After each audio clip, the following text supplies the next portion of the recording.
Let's take a look at the components found in a typical drum brake system. We have the backplate assembly, the brake drum, the wheel, and the wheel nuts. First, we will take a look in more detail at the brake drum and backplate assembly. Brake drums are generally made of cast iron, which conducts heat well and is slow to wear. The drum rotates on the axle and wheels, providing the friction surface when the brakes are applied. Next, we have the backplate assembly. The backplate assembly contains all the components required to operate the drum brake. Let's explore each of these components in turn.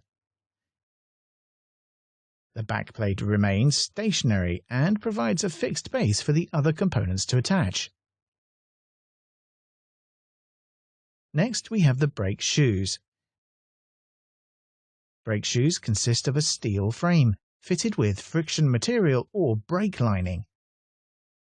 This material is bonded or riveted to the outer face of the shoe frame. There is a wheel cylinder.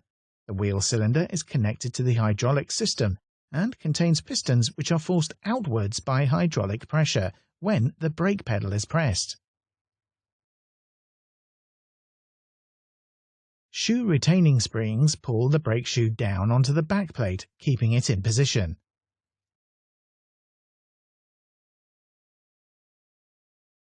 A tensioning spring is fitted to the shoes. When the brake pedal is released, hydraulic pressure is reduced, allowing the tensioning spring to withdraw the wheel cylinder pistons and pull the brake shoes away from the drum. This allows the wheel to rotate freely once more. Drum brakes use a self-adjusting mechanism. The adjuster takes up excessive clearance created as the friction material on the brake shoe wears, reducing the return movement of the shoe. This effectively brings the brake shoes closer to the drum and maintains a consistent pedal feel and braking response. Finally, we have the handbrake mechanism.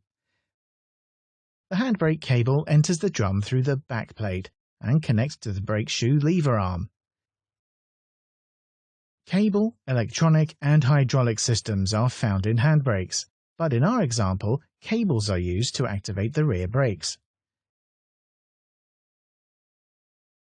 When the handbrake is pulled upwards, the cable is tensioned, forcing the brake shoes out against the brake drum. A ratchet in the handbrake maintains this tension until the handbrake is released. And that's the basics of a drum brake system.